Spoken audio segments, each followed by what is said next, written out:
বন্ধুরা আজকে সকাল সকাল নিয়ে চলে এসেছে চিংড়ি মাছ। দেখুন কত বড় বড় সাইজের চিংড়ি। এই চিংড়ি মাছ দিয়ে আজকে একটা নতুন রেসিপি হতে চলেছে বন্ধুরা। দেখুন এই যে হেলাঞ্চ শাক, এই শাকটাই চিংড়ি মাছ দিয়ে রান্না করবো। আপনারা রেসিপিটা দেখতে থাকুন। আমি চিংড়ি মাছগুলো আমি কেটে নেবো আগে।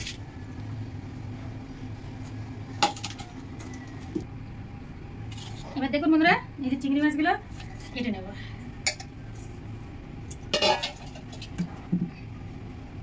সাইজটা দেখুন বন্ধুরা, এরকম করে আপনারা বুঝতে পারছেন নাকি বলতে পারো না, কিন্তু আমার হাতের মাপটা দেখলে আপনারা টের পাবেন। দেখুন পুরো একদম হাতের সাইজে চিংড়ি মাছ। এখন কেটে নেবো। দেখুন আপনাদের তো অনেকবার কাটাটা আমি দেখিয়েছি, তবুও দেখিয়ে দিচ্ছি যে মাথাটা কেটে এই যে এইখান থেকে নোংরাটা বের করে নিতে হবে। দেখুন এই যে চাপ দিলে এই নোংরাটা এই যে বেরিয়ে আসবে। দেখুন এই যে নোংরাটা বের করে এবারে পিঠে সিদ্ধাটা আমি বের করে নেবো। আর বন্ধুরা এই মাছটা আমি এরকম আস্ত রাখবো না, কারণ ওই হেলাঞ্চ শাক দিয়ে রান্না করবো, তো এটা আমি ছোট ছোট করে কেটে নেবো। 3 পিস করে নেবো একটা চিংড়ি, তাহলে খেতে স্বাদ লাগবে। হেলাঞ্চ শাক একটু ছোট ছোট করে দিলে ভালো লাগে, এই কারণে একটু ছোট করে দেবো। দেখুন এরকম সাইজের কেটে নেবো। এই যে ভিতরের যে নাড়িটা থাকে দেখুন, এই নাড়িটা বের করে নেবো। এই যে এরকম করে বের করে নেবো। এই নাড়িটা অবশ্যই বের করে নেবেন বন্ধুরা, এতে বালি না ভরা থাকে পুরো। দেখুন এই যে বেরিয়ে গেছে কত সুন্দরভাবে। আরেকটা কেটে আপনাকে দেখে দিচ্ছি, কাছে নিয়ে আসা। এই দেখুন প্রথমে এই যে মাথাটা কেটে নেবো, আর এখানে চাপ দিলে এই যে নোংরাটা বেরিয়ে আসছে বন্ধুরা। এই যে এবারে এখানে কেটে এরকম করে টান দিতে হবে, দিলে নাড়িটা বেরিয়ে আসবে। দেখুন এই যে আপনারা সিল্কা হাটিয়ে নিতে চাইলে খোসাটা, চিংড়ি মাছের খোসাটা হাঁটাতেও পারেন। এই যে দেখুন বেরিয়ে আসছে। এই যে এরকম সাইজের চিংড়ি মাছগুলো আমি এরকম করে সব চিংড়ি মাছগুলো কেটে নেব। দেখুন বন্ধুরা আপনাদের দাদা ভাই হেলাঞ্চ শাক নিয়ে এসেছে, সেটা তো আমি দেখিয়ে দিয়েছি। দেখুন কত সুন্দর একদম লক করছে, একদম তাজা। দেখুন এই হেলাঞ্চ শাকের আজকে ঝোল রান্না করবো। আপনারা কি বলেন এই শাকটাকে অবশ্যই বলবেন, আমরা হেলাঞ্চ শাক বলি। আর দেখুন এরকম করে হাত দিয়ে কাটা হয়ে যায়। এই যে এরকম করে কেটে নেব। খেতে এত সুন্দর লাগে বন্ধুরা, আপনারা এরকম করে বানিয়ে খাবেন, আশা করি আপনাদের খুবই ভালো লাগবে। এরকম করে করে পাতাগুলো ফেলবো না বন্ধুরা। আপনাদের কাদের কাদের পছন্দ এই রেসিপিটা যদি ছোট মাছ দিয়ে রান্না করা হয় আরো বেশি ভালো লাগে, কিন্তু চিংড়ি মাছ দিয়ে রান্না করলেও ভালো লাগে। চিংড়ি মাছটা ওই কারণে আমি একটু ছোট ছোট করে কেটেছি বন্ধুরা, যাতে ঝোলের সাথে ভালোভাবে হয়ে যায়। দেখুন এই যে এরকম করে আমি হেলাঞ্চ শাকগুলো কেটে নেব।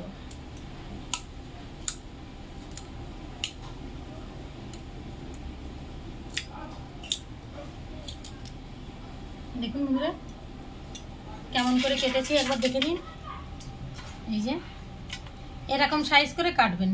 এই যে এরকম সাইজ করে দেখুন, এরকম করে আপনারা কেটে নেবেন।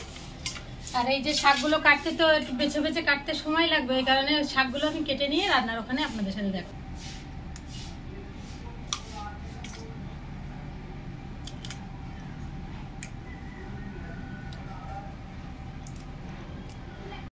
দেখুন বন্ধুরা চিংড়ি মাছগুলো আমি ধুয়ে নিয়েছিলাম। এই যে আর এদিকে দেখুন এই যে হেলাঞ্চ শাকটা আমি কেটে নিয়েছি, কেটে ধুয়ে নিয়ে চলে এসেছি বন্ধুরা। এই যে কড়াইটা আমি চাপিয়ে দিয়েছি। দেখুন কড়াইটা আগে থেকে চাপিয়ে দিয়েছিলাম বন্ধুরা গরম হওয়ার জন্য। গরম হয়ে গেছে কড়াইটা, এখন আমি তেল দিয়ে দেবো চিংড়ি মাছ ভাজার জন্য। এখন একটু লবণ দিয়ে দেবো,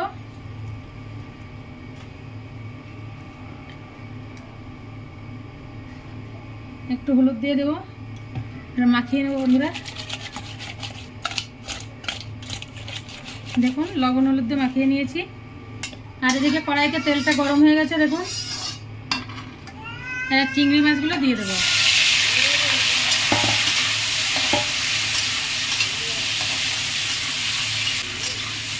দেখুন বন্ধুরা কড়াইতে দেওয়ার সাথে সাথে চিংড়ি মাছগুলো কত সুন্দর লাল হয়ে গেছে।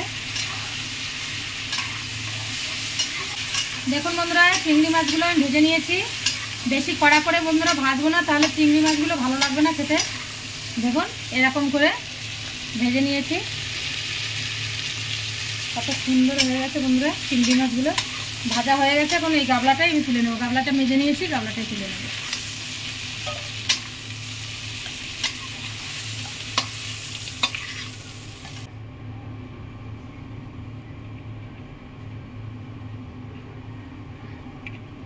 শাক রান্না করবো তো বন্ধুরা, একটু তেলটা কমই দেবো। দেখুন সামান্য একটু তেল দিয়ে দিয়েছি। রাঁধুনি নিয়ে নিয়েছি, এই যে রাঁধুনিটা দিয়ে দেবো। এই হেলাঞ্চ শাকের রাঁধুনি সোমবারে দিলে বন্ধুরা খেতে খুবই সুন্দর লাগে। দেখুন রাঁধুনিটা দিয়ে দিয়েছি, আর এদিকে কাঁচা লঙ্কা কুচিয়ে নিয়েছি, এটা দিয়ে দেবো। কাঁচা লঙ্কা চেরা এটা দিয়ে দিয়েছি। এবারে এই যে চিংড়ি মাছগুলো কিছু আমি যে করে লাগবে সে করে আমি দিয়ে দেবো বন্ধুরা।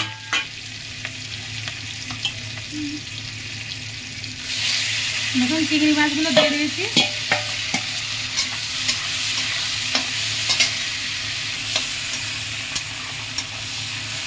দেখুন এই জল নিয়েছি, এই জল দিয়ে দেবো।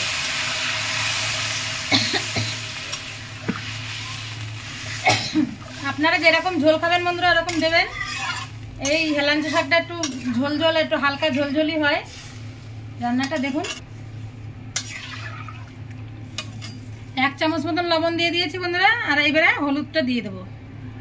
এই যে দেখুন 1/2 চামচ মতন হলুদ দিয়ে দেবো।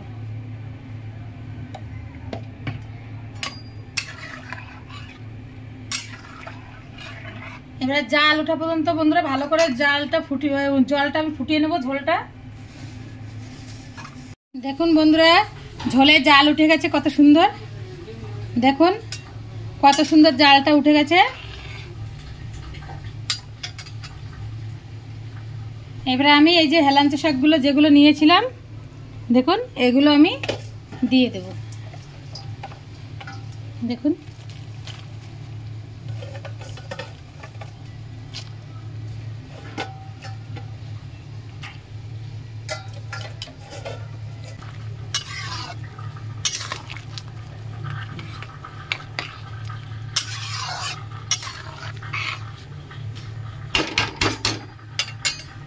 এবারে আমি 10 মিনিট মতন বন্ধুরা ঢেকে দেবো। 10 মিনিট মতন ঢেকে দিয়েছি বন্ধুরা। দেখুন বন্ধুরা 10 মিনিট মতন আমি জালটা দিয়ে নিয়েছি। এখন আমি একটু আগলা করে নেব। দেখুন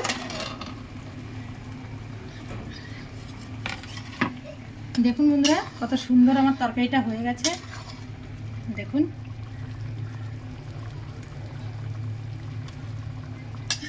খুব সুন্দর হয়ে গেছে বন্ধুরা তরকারিটা। এবারে আমি দেখুন যতটা আমার ঝোল রাখবো ততটা আমি রেখে দিচ্ছি বন্ধুরা। আপনারা যদি একটা কম খান তো কম রাখবেন। এই তরকারিটা একটু ঝোল ঝোলই রাখতে হয়, ভালো লাগে খেতে। আমার রান্নাটা হয়ে গেছে বন্ধুরা, গ্যাসটা বন্ধ করে দেব। এখন আমি নামিয়ে নেব। দেখুন দেখুন বন্ধুরা শুধু চিংড়ি মাছ দেওয়া হয়েছে বলে এরকম রংটা এসছে বন্ধুরা, না হলে এরকম রং আসে না। এই চিংড়ি মাছের ঘিলুতে এরকম রং হয়ে গেছে। দেখুন কত সুন্দর হয়েছে, দেখাও।